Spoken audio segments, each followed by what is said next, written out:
Hi For The Hivers, how are you? It's great to see you again. My name's Will from Arcane Worlds and welcome officially to Devlog number 6. We've been working on some exciting new things that are still unfinished but we'd like to share with you.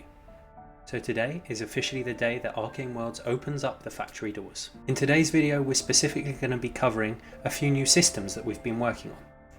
Those are the inventory system, the resource harvesting system, the life stages and metamorphosis system, and we're also going to be giving you some updates on our new map plan design.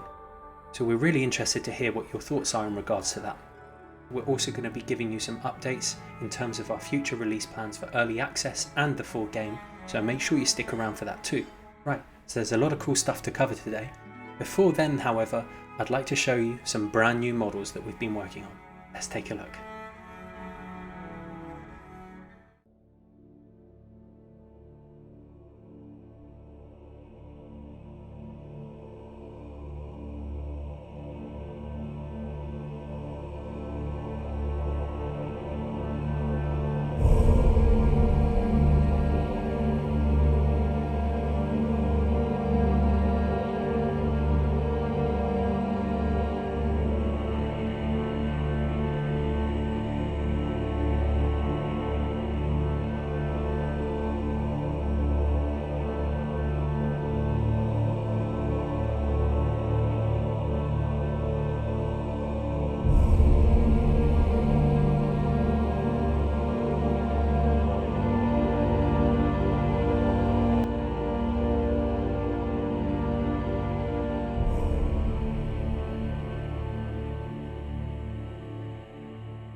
Wow, what a great model reveal. I feel like we're going to have to do that a hell of a lot more. Really enjoyed seeing those beautiful brand new models. For me, the shine on the Scorpion's carapace and that evil looking stinger just looks amazing. I mean, also the antlers of the Stag Beetle, we can't argue there. And then obviously the Black Widow, wow. As you can see, this new HD direction really is going to add a beautiful dimension to the game which we've covered before. And this is what we've really been going for. I mean, to be honest with you, I feel like I'm just going to be inspecting the models now and barely even playing, but hey, each to their own, right? Anyway, we are going to be talking much more about these amazing bugs in future videos.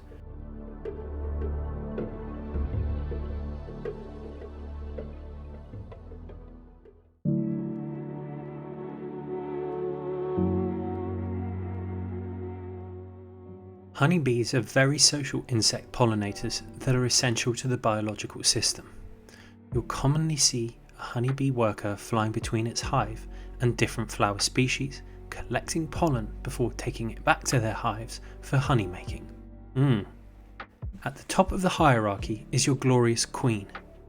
Play for long enough and you can even get your character to a queen's level, and even run your own hive. Honeybees are easily distinguished by their varying degrees of yellow banding and that classic buzzing noise. Often in For The Hive, you'll hear them before you even spot them. When playing as a honeybee, you'll generally have access to a large colony of other individuals, unlike for instance the bumblebee, which can be very useful to overcome situations which seem out of reach to other species. Their gameplay will be one of cooperation with other bees to achieve your goals. Although each individual bee may not be quite as strong one-on-one, for example, as a hornet, they're not usually found alone, and it would not be uncommon when playing as the honeybee to be 3-on-1 or even more versus your opponent. When you find yourself in this situation, the honeybee can use several tactics to overcome its foe. You can swarm attack with your companions, making it difficult for your opponent to single out individuals, and of course adding more damage than you could do alone. You can use your powerful stinger to inflict massive damage at the cost of, unfortunately, some damage to yourself. And you also have strong mandibles that inflict massive damage as you swoop in for a bite, attempting to escape unharmed. If all else fails, just simply fly away. Honeybees are very agile flyers, so expect the playstyle when flying to be quick and agile. Often encounters will arise when you're competing for resources, for example collecting nectar from flowers. Unfortunately, you're not the only species attracted by this sweet food source. And this brings us on to our next area that we've been working on.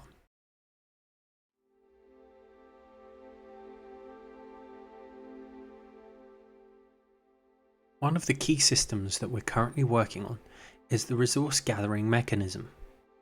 As a player, you're constantly needing to gather resources, be it a drink of water to quench your thirst, nectar to be taken back to your hive and made into glorious honey, or just sap to feed your glorious ant queen. Seeing as we've been talking about the bees mostly today, let's stick to that theme and explore how nectar plays a role in their game. Nectar will be the core resource that your gameplay will revolve around. It serves many purposes in game. The most important of these for the honeybee is that nectar will be taken back to your hive and made into honey. Honey will be your primary currency for upgrading your hive. The amount of honey that you have available will also dictate the number of colony members that you have, vital for your defense and overall gameplay. Honey can also be used during diplomacy with other hives or species, which is something we'll cover in more detail in a future devlog. Nectar can be traded for key resources such as water at your hive in dire times, which is useful if you find yourself far away from a water source and you happen to need a drink. It can also be traded for food such as honeydew, pieces of fruit. Nectar on its own is also a food source for bees, so during your gameplay there's always going to be that kind of balance between feeding yourself and supplying your hive. Usually the latter tends to pay you back more in the long run. Well, all of this resource gathering means that there's a need for an inventory system in game. Let's be honest, how would all those bees trade nectar at their hive without one? Which brings us to our next area we've been working on.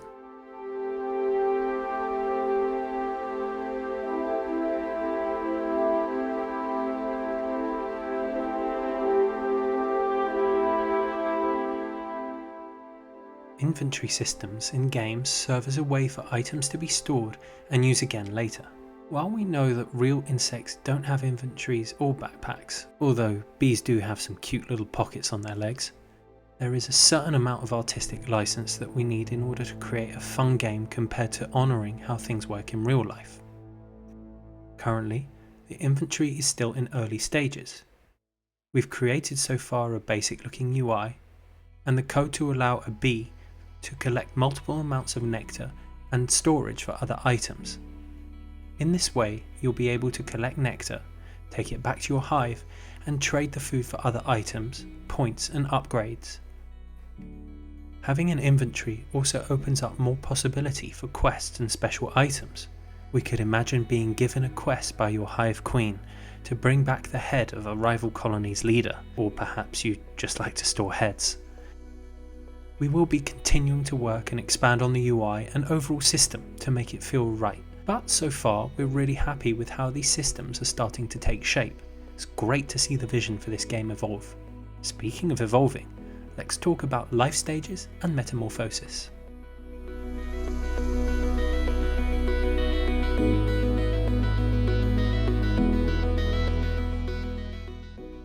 One of the most fun and unique parts of this game is without a doubt the life stages and metamorphosis. We really love the idea of starting out as a small egg, breaking free and leveling up through combat trials, eating right and sleeping just enough. Maybe you want to work your way up to Queen, or perhaps you enjoy the honour of serving your hive as one of the finest soldiers. Life stages will give the player many different playstyles and ways to enjoy the game. On a technical level, these behaviours still needed to be coded in and created. So, our boy Zeus has been at it again, barely sleeping, avoiding the light, furiously writing code. The result is that we now have the beginnings of a system in place to allow you and the AI to go through these various life stages. There's still plenty of work to do. For instance, having some cool animations play showing a mesmerising butterfly breaking free of its cocoon for the first time, or simply hatching from your egg. Well, these are all still on the list, but for now we do have the structure in place so we can already start to experience some of the amazing variety that these systems will create. This lifestyle system is also an important precursor to the mating system, which we'll be covering in the near future. Well, I'm sure you guys are as excited as we are to see all of these cool systems in place depending on one another. We'll be sure to keep you updated on all of that great stuff as we continue our work.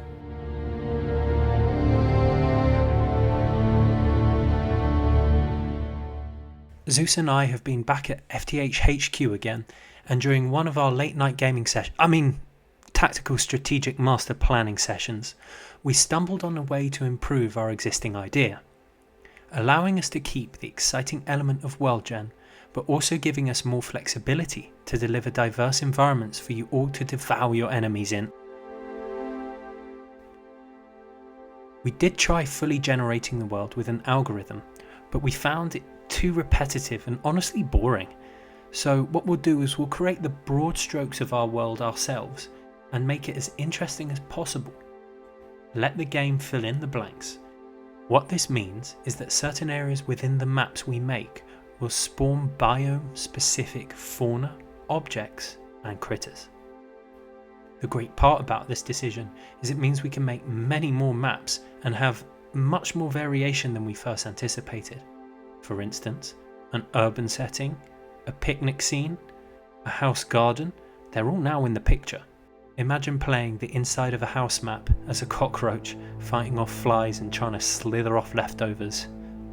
This decision also opens the door up for the community to make their own maps if they wish. Possibilities of this new direction really are magnificent, so we can't wait to show you some of these map ideas more concretely as we continue to develop.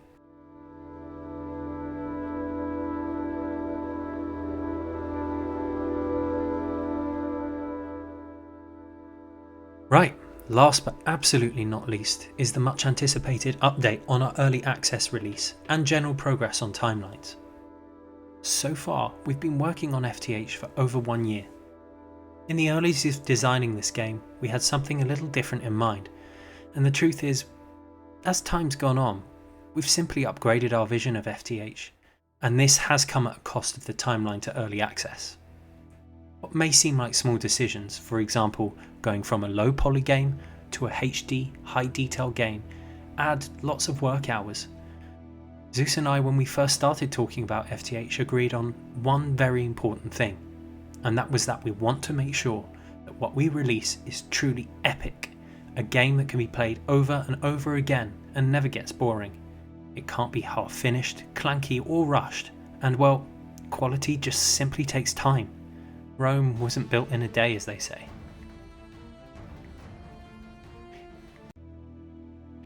Initially we thought that early access would come at the end of 2022, and that full release would be shortly after.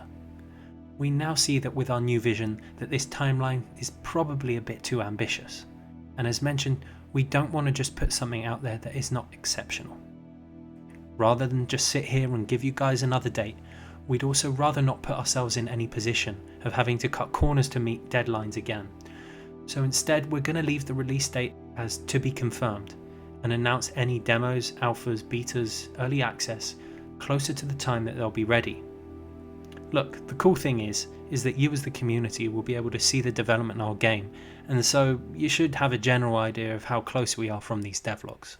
We do want to say that we really understand that you all want your little insect hands on this game. We really do too, but it has to be good, and that has to be our focus. We hope you understand this and can continue to support us in making this great game as you have been so far.